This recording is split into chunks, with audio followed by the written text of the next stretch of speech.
بسم الله الرحمن الرحيم.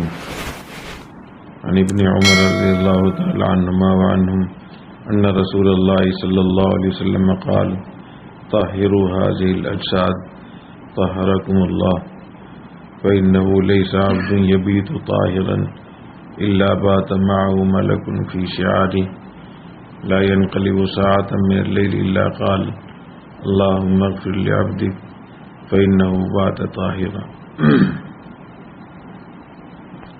وعن معاذ بن جبل رضي الله تعالى عنه وعنهم عن النبي صلى الله عليه وسلم قال: ما من مسلم يبيت على ذكر طاهرا فيتعار من الليل فيسأل الله عز وجل خيرا من الدنيا والآخرة إلا أعطاه إياه.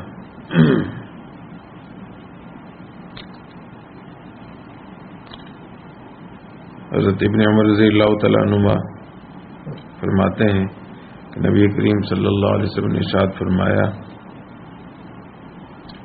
ان جسموں کو پاک رکھا کرو، اللہ تعالیٰ تمہیں پاک رکھیں گے.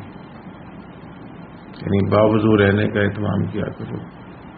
اگر باوضو رہنے کا اہتمام کرو گے تو اللہ تعالیٰ تمہیں روحانی طور پر پاک رکھیں گے، گناہوں سے، آلودگیوں سے.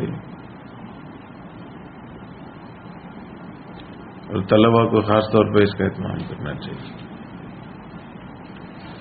اگر باوضو رہ کر سبق پڑھیں، اس کا اہتمام کر لے کہ جو آپ کی تعلیم کے جو اوقات ہوں گے، اسباق ہوں گے، وہ باوضو اس کو پڑھیں گے. تو آپ دیکھیے کتنی دل کے اندر روحانیت اور پاکیزگی اللہ تعالیٰ عطا فرماتے ہیں. آپ کے علم میں، آپ کی تعلیم میں برکت ہوگی انشاءاللہ. اور جب رات میں سونے لگے تو باوضو ہو کر لیٹیں، بستر پہ باوضو ہو کر لیٹیں. اس کی بہت فضیلت ہے، بہت برکت ہے اس کی. فرمائیں: فَإِنَّهُ لَيْسَ عَبْدٌ يَبِيتُ طَاهِرًا إِلَّا بَاتَ مَعَهُ مَلَكٌ فِي شِعَارِهِ. جو آدمی باوضو کر رات میں لیٹتا ہے اپنے بستر پہ تو رات بھر اس کے بستر میں فرشتہ بھی رات گزارتا ہے. ایک فرشتے کی صحبت رات بھر اس کو مل جاتی ہے. اور جب فرشتے کی صحبت آپ کو رات میں ملے تو کتنی غلط چیزوں سے محفوظ رہیں گے. خاص طور پہ رات میں تو شیطان بہت کوشش کرتا ہے، وسوسے ڈالتا ہے، مختلف قسم کے الٹے خواب دکھاتا ہے پریشان کرنے کے لیے. ان سب چیزوں سے حفاظت ہوگی. اللہ والوں کی صحبت اختیار کرنی چاہیے. صحبت اہل اللہ. تو فرشتوں سے زیادہ کوئی نیک ہو سکتا ہے؟ تو فرشتوں کی صحبت ملنا تو کتنا آسان ہے کہ آپ وضو کر لیں اور جو مسنون دعائیں ہیں سونے کی اس کا اہتمام کر لیں. مسنون دعائیں کیا ہیں؟ یاد ہے؟ مسنون دعاؤں میں اللہم بسمک اموت و احیا، وہ تو ہے ہی.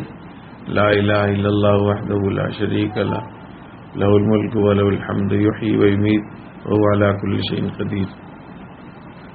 سبحان اللہ وبحمدہ والحمد للہ، یہ پڑھ لینا چاہیے. اللہ تعالیٰ کی تسبیح بھی ہو جاتی ہے، اللہ تعالیٰ کی حمد بھی ہو جائے گی. اور اگر کوئی آیت الکرسی پڑھ لے تو رات بھر فرشتہ اس کی حفاظت کرتا ہے. صحیح روایت میں ہے کہ رات بھر فرشتہ اس کے لیے محافظ بنا رہتا ہے.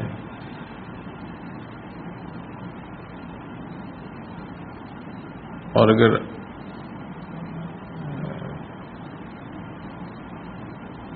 سورۃ الملک پڑھ لے تو قبر کے عذاب سے حفاظت ہوتی ہے. فرمایا: لا ينقلب ساعة من الليل، جب بھی رات میں کروٹ لے گا الا قال، تو یہ فرشتہ دعا مانگتا ہے: اللہم اغفر لعبدک، یا اللہ اپنے اس بندے کے لیے کہ مغفرت فرما. فإنہ بات طاہرا، کیونکہ باوضو سویا تھا. تو اتنی بڑی فضیلت ہے باوضو رہنے کی. اور طلبہ اور علماء کے لیے اس کی بہت اہمیت ہے. جتنی بھی نفس اور شیطان کی جو مشکلات ہوتی ہیں، فتنے ہوتے ہیں، ان سے حفاظت رہتی ہے۔ دوسری روایت میں یہ ہے کہ جو آدمی باوضو لیٹتا ہے تو رات میں جب بھی اس کی آنکھ کھلے اور وہ دعا مانگے تو اللہ تعالیٰ اس کی دعا قبول فرماتے ہیں، اس کی دعا رد نہیں ہوتی۔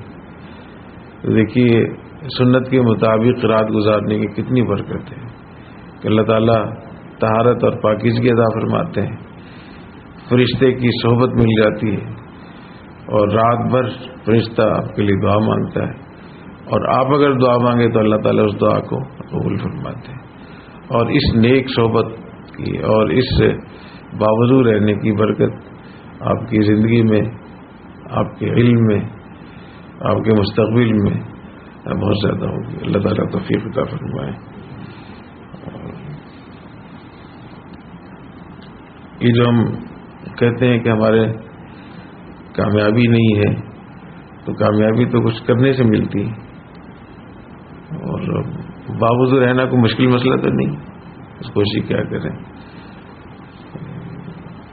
ہم جب پڑھتے تھے جامعہ شفیعہ میں تو ہمارے کئی ساتھی اس کا اہتمام کرتے تھے کہ باوضو اسباق پڑھیں، تو ہم نے دیکھا اس وقت بھی اور بعد میں بھی کہ ان طلباء کی زندگیوں میں بہت تبدیلی تھی، بہت فرق تھا بنسبت دوسرے طلباء کے۔ اگر آپ چاہتے ہیں کہ آپ کا مستقبل اچھا ہو، آپ اللہ والوں کے نقش قدم پہ چلیں، آپ امت مسلمہ کی قیادت کریں، تو یہ چھوٹے چھوٹے کام کر لیجیے۔ ہیں چھوٹے چھوٹے کام، اس کے نتائج، اس کے ثمرات بہت بڑے۔ اللہ تعالیٰ توفیق عطا فرمائے۔ سبحانک اللہم و بحمدک، اشہد ان لا الہ الا انت، استغفرک و اتوب الیک۔